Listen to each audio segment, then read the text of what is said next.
Okay, let's continue with the last talk today by Graham Leigh, who is going to tell us how the classical sequent calculus has computational context.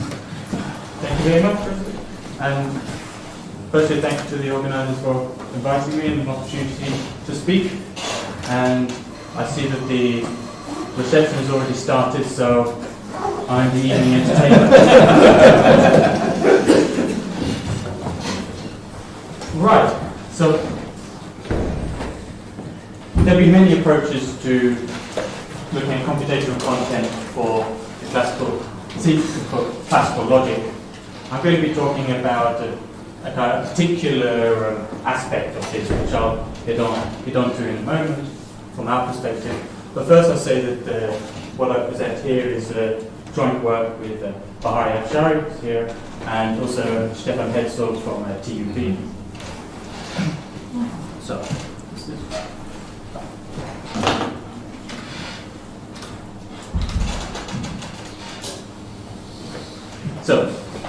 for me, when I'm thinking of some computational interpretation for classical logic, I'm thinking of Herbrand's theorem. So I'm sure most of you know off the top of your heads, but we take an existentially quantified formula, and A here is quantifier-free, and say it is a valid formula. So Herbrand's theorem says that then there are a finite number of terms, witnesses, such that the disjunction of A of these terms is a tautology. Now there are many ways of proving this result, and this result also follows from many more general proof-theoretic considerations. So, apart from Herbrand's original proof, we have, of course, you could view cut-elimination as almost nowadays a simple proof of Herbrand's theorem. One takes a proof of the valid formula in a sequent calculus, one performs cut-elimination, has a cut-free proof. Well, and the only quantifier instance is the quantifier inferences are going to be introducing this existential quantifier, and so we just take out the literal witnesses as they appear in the proof that this is Herbrand's theorem. Herbrand's theorem also becomes quite explicit in the formulation of the echelon calculus, of course from Bernays. More recently, we've seen other approaches which are trying to leverage our knowledge of computation from intuitionistic logic and constructive beliefs. So, functional interpretation method, which was given by Gerhard and Kollenbach, which is to take a classical proof in first order logic, interpret it into an intuitionistic predicate logic, and apply functional interpretation to extract witnesses. Of course, we're working with first order logic, so they have to take an appropriate formulation of the standard functional interpretation to make this work. Then another approach is one can just be looking at sort of classical realizability methods, where one is associating maybe some term calculus to classical logic proofs, and then viewing this somehow as presenting the computational content of Herbrand's theorem. From the more structural proof theory perspective, a lot of work has gone into ideas of proof nets and expansion trees, etc. And these also give rise to Herbrand's theorem. More recently, we've been in Vienna. We've been looking at tree grammars. So these are looking at formal language theory applying to proof theory, and we see that in the case of tree grammars, this is restricted to proofs applied to cuts, but we see that one can represent Herbrand's theorem as languages of regular tree grammars. Now, as my title suggested, I wanted to focus on classical sequent calculus. This is an extremely attractive calculus for classical logic. It represents the logic in a purely symmetric form, which is which one gets for classical logic in contrast to intuitionistic logic. But in terms of approaches that actually apply directly to classical sequent calculus, it is, as far as I know, really just Gems's cut-elimination and the work that we looked at for restricted logic here. So what I'll present today can be viewed as a generalization of the last point, but it doesn't quite fit. It's a generalization of the conceptual ideas, and this is to employ the machinery of what's known as high-order recursion schemes to these objects. High-order recursion scheme is a generalization of regular grammars or context-free languages to finite types. So, this is the definition of a high-order recursion scheme. It's a tuple. N is a set of symbols, non-terminal symbols, which are ascribed some type. We can just think of it as types in the simple hierarchy. There's a set S, which is the start symbols, and we have a collection of production rules, which just associate to each non-terminal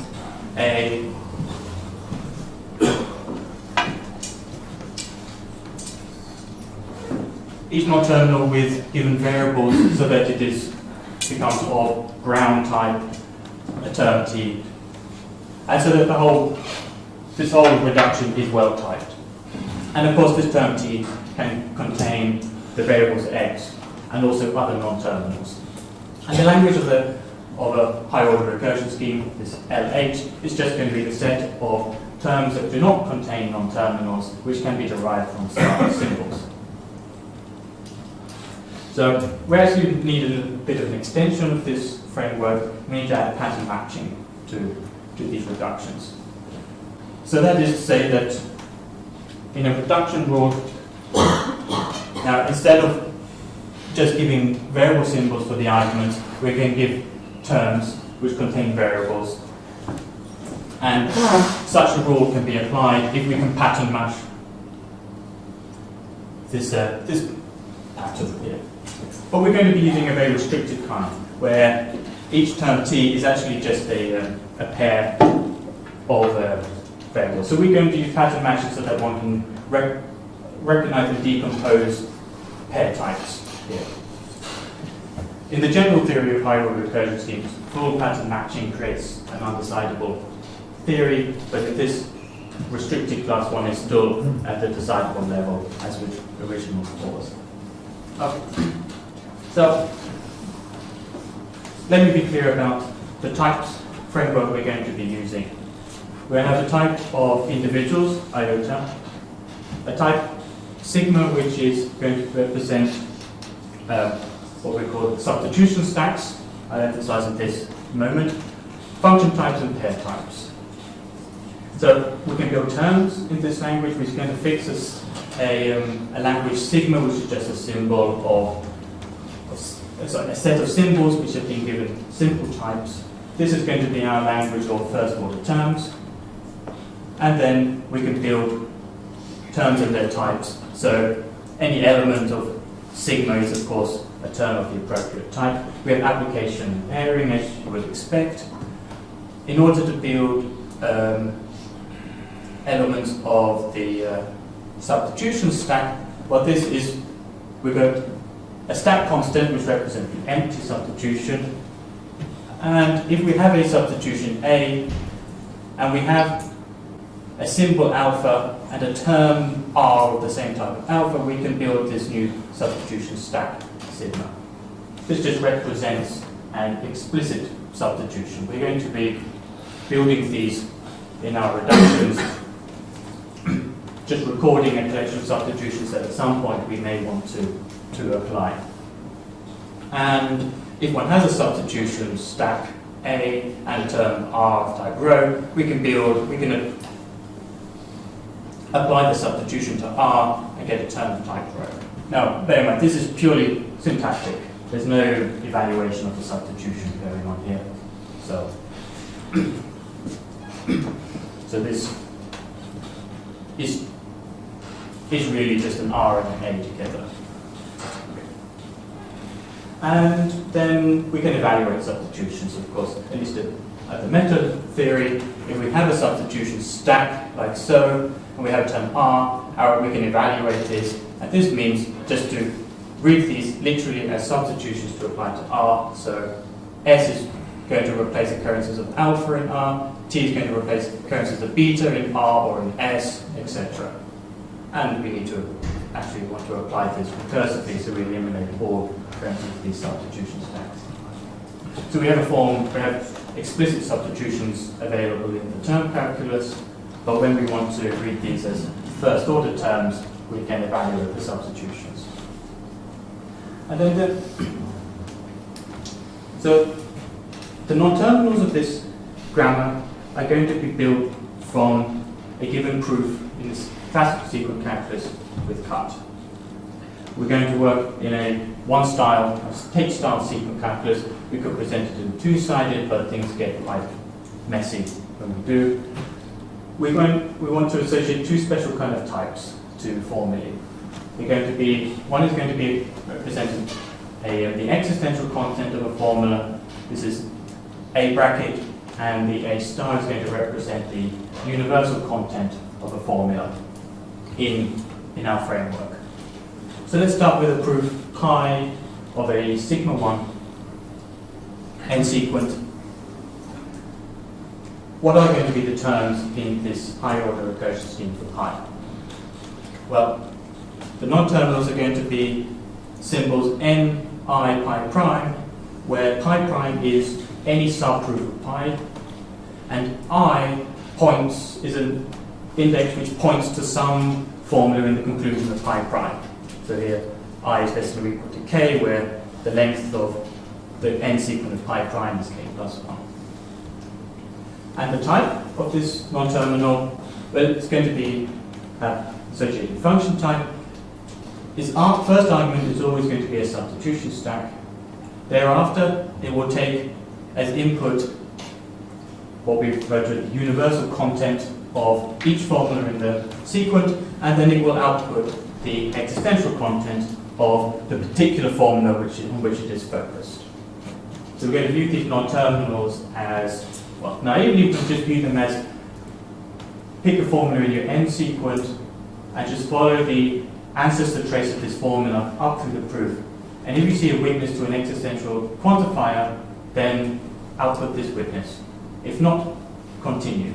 Of course, this naive interpretation doesn't use any input arguments. So where does this come in? Well, when one has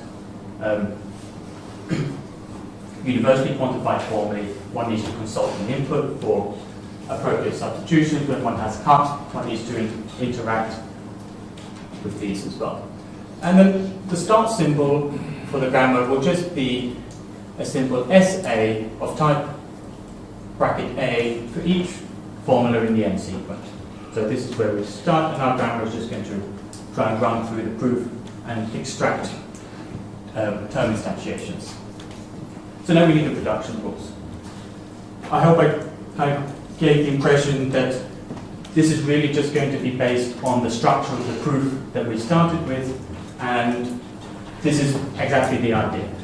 The start symbol is just going to defer directly to the non-terminal for the n sequent and give it completely empty information. So I guess what this means, formally we have also have a unit type in our type calculus so that we don't have to worry about whether we need to give arguments or not, and then this is just the element of the unit type or the empty sequence, or however one wants to put it. And the production rule for this non-terminal n pi prime I is always going to return some term t which may involve other non-terminals, but they'll only be non-terminals for proper subproofs of pi prime. So the non-terminals really do go from the root up to the proofs. And finally, the actual choice of t will depend only on the inference rule at the conclusion of pi prime. So this was the idea, was to make a kind of a modular approach to the sequent calculus, so that this inference only really depends on what happened at its conclusion, and then it will pass up to the next level. Right, so let me go into some detail about what kind of reduction rules we're going to associate. But I think for the most cases, it actually suffices to think fairly naively, and then just to work out what needs to be corrected in order to make the naive interpretation sound. So the idea is that you're looking at a formula, you want to know the weaknesses to the existential quantifiers in here, but you have a proof with cut.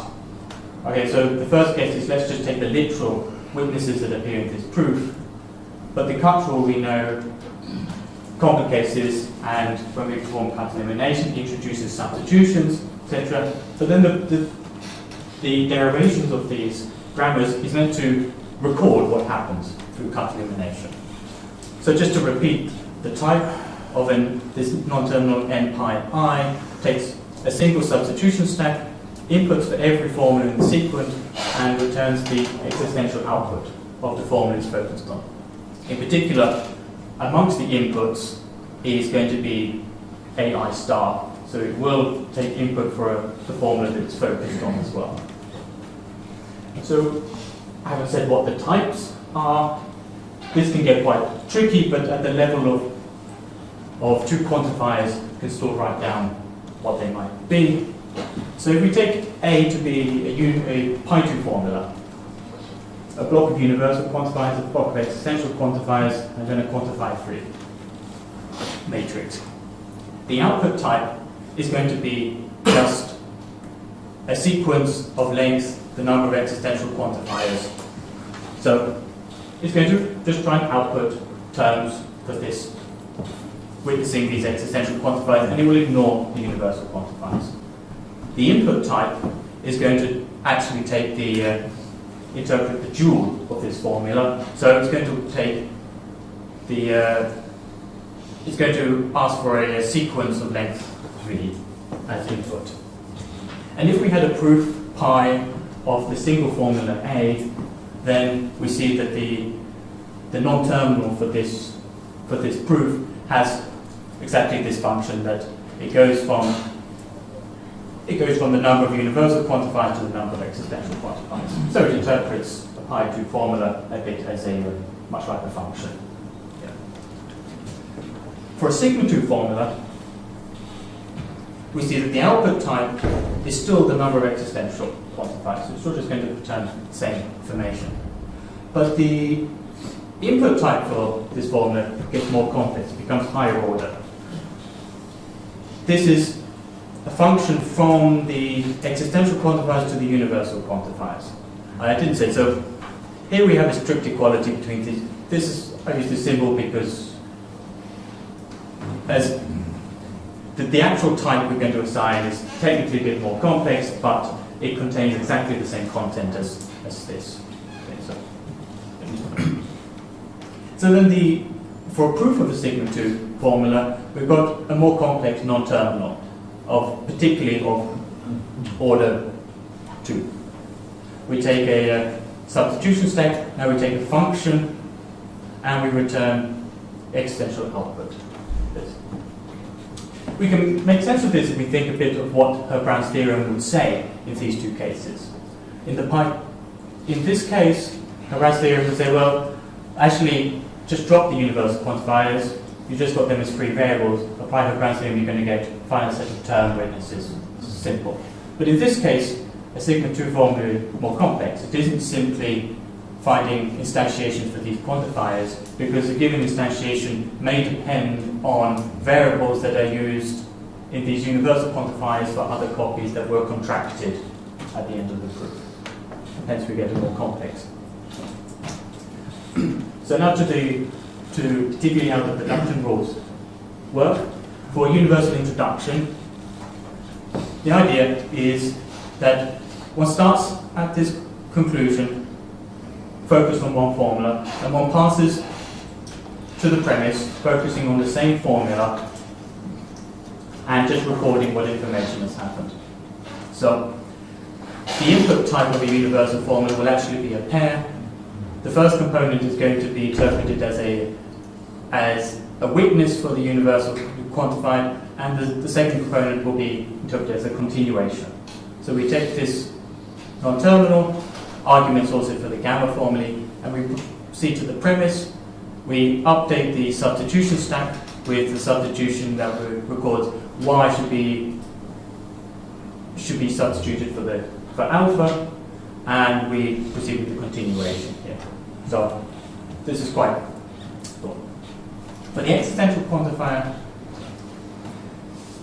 we can try and follow the same interpretation. So if we focusing on the existential quantifier, we want to proceed up here, but we do have a witness here. So our grammar is going to output this witness. It's going to return a pair where the first argument is the literal witness, but then it's also going to attach the substitution stack we recorded, and the second component is going to be the continuation, in case there's more quantifier structure within the formula. And in the case that we're actually focused on the formula in gamma, we're going to proceed up here, but we need to correct the type of the corresponding argument, and we do so by just giving this information to the corresponding argument and continue. For technical reasons, we have to differentiate the rules depending on the precise quantifier structure for A, but they more or less follow the same. For contraction, here we have non-determinism appearing and also duplication of variables. So in order to proceed from the conclusion to the premise here, if we focus on A, we have two choices on where to proceed. So we get non-determinism in the production rule, but also we have an additional argument for the new terminal, and so we duplicate the arguments here. And finally, the cut rule. The idea here was that the cut rule should be interpreted as composition, so that this grammar-theoretic approach is modular for the sequent calculus.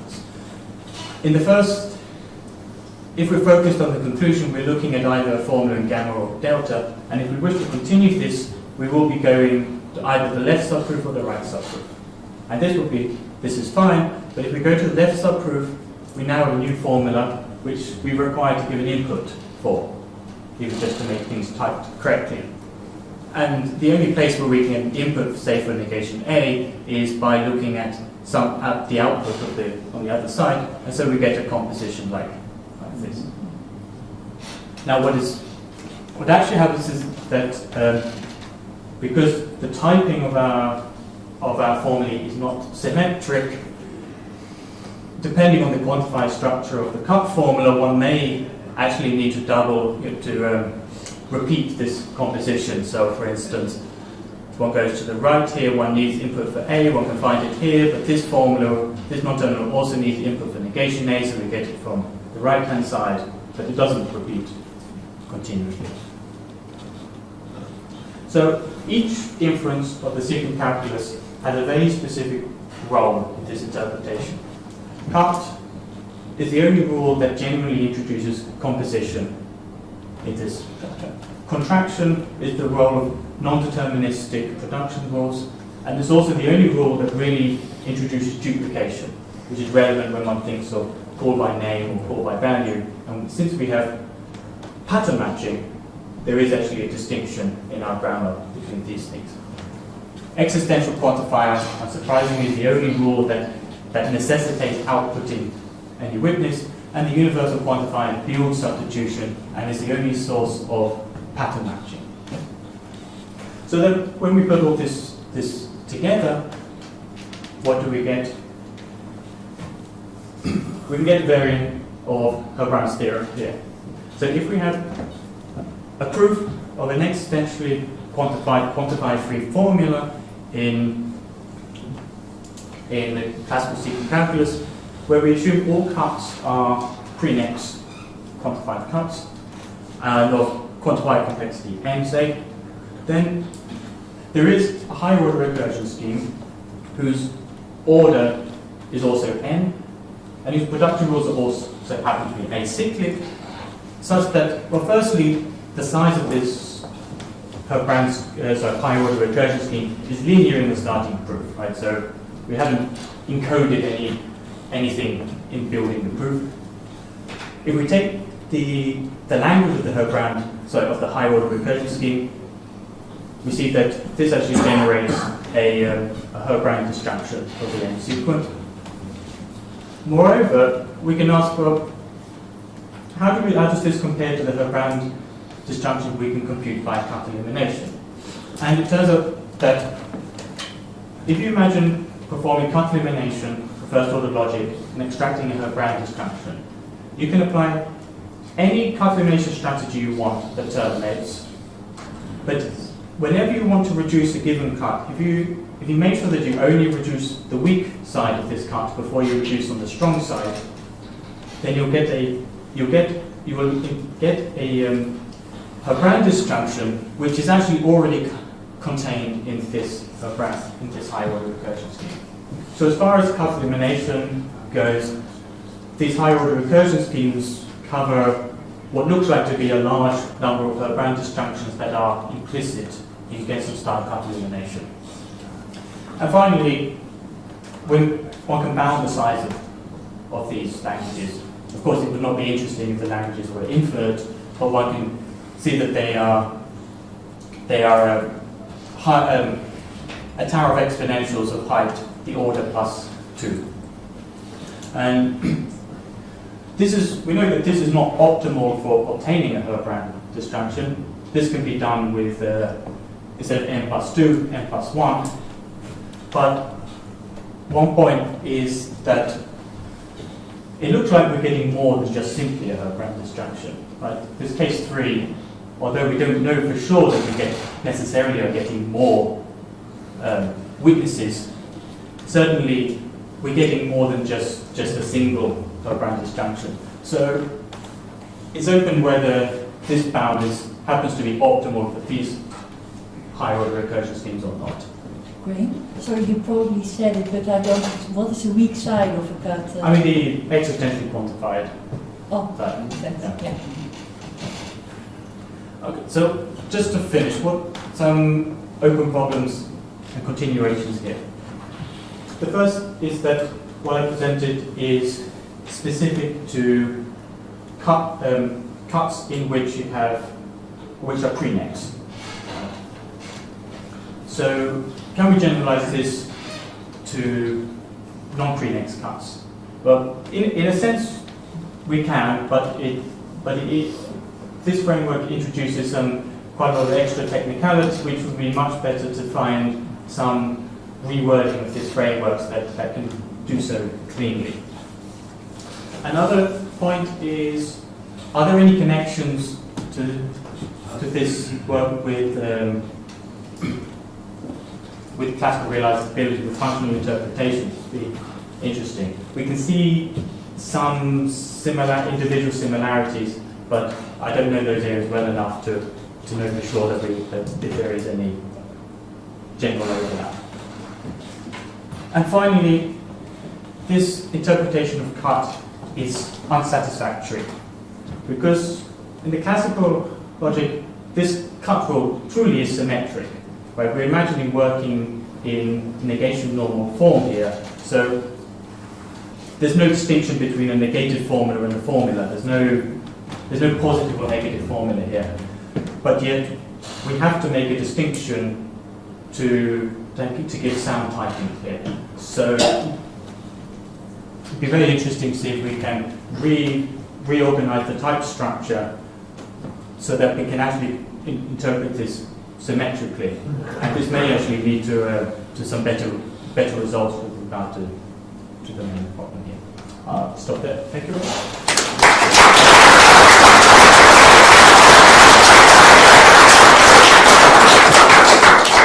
Thank you, Glenn. There's a question. Because of the asymmetry, wouldn't it be more effective, let's say, for the Herbrand class? The Herbrand class also has Herbrand disjunction in this sense. And here the things are asymmetric. And I think it is much more fitting to that for that reason. Okay, thank you. Yeah, I had no thought of that. That would be worth a look at. it's another suggestion. There are these existence theorems in intuitionistic logic, where you just say, if I have proved an existential formula from assumptions not involving disjunction of existence, then you can extract an instance of that existence from the proof. And this is somewhat cleaner. If you take an intuitionistic system, you also have implication, which means in the terms lambda abstraction will appear. So it might be nice to try this technique to deal with existence. Yes, thank you. Yeah, so, I mean, one simple thing is, what if we just apply this directly to an intuitionistic sequent calculus anyway, because this wouldn't apply, and at the moment we have actually no idea what it would present. But yeah, and then there's even more to look at to that. Other questions, yes, please. I think in particular there must be some connection here between this and what the functional interpretation does. Because here you're extracting some higher order term. And maybe if you were to apply a reduction strategy to the terms you get using the functional interpretation, where kind of when it has contraction, I mean, officially what the functional interpretation is doing is using a version of the dynamic interpretation. So here you can pose maybe a non-deterministic reduction strategy on that, and you might get something that looks a bit similar. Yeah, be very interested. Maybe we look at that now. Other questions, also, please. Yeah. Have you thought about implementing this? Because that sounds to me like, I have the feeling that could be actually really be run on machine, and you because the usual things are more, the usual proof-theoretic results are somehow abstractly, but what you are doing seems to be something like which actually could work. Okay. Well, so the original starting point was with the thought of implementation.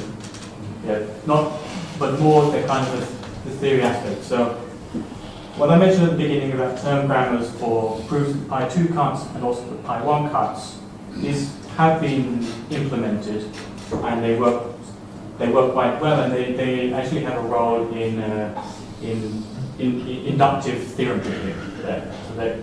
But in terms of the general arbitrary complexity, if one's just interested in extracting Herbrand disjunctions, then there are already very well-performing methods which I know have been worked on by Professor Schwittenberg, and also using a lot of the Gerhardi column-back functional interpretation method. But I agree that this certainly feels as though it's going in that kind of direction, and something to look at. Yeah, I wanted to point on something what maybe is not so obvious. From the theoretical point, this is a nice, so to say, specification of what the sequent calculus does, especially in the P case, where you have not the restriction of so to say, big reduction first. Namely, many other formalisms don't do that. For example, epsilon calculus, the epsilon theory isn't so. There is no such a theorem. So that doesn't exist. Other questions? Comments? I can't find it myself. So is there a hidden scolomization in this process or not? In how the grammar computes? Yeah. We don't know yet. So there's definitely elements of scolomization, but there's also very clear elements that are related to functional interpretation type. And partly because of we haven't got the cleanest formalism for the actual types of the object. So we haven't been able to get anything closer than, say, looking at two quantifiers. So this remains a big yeah. Let's thank Graham again.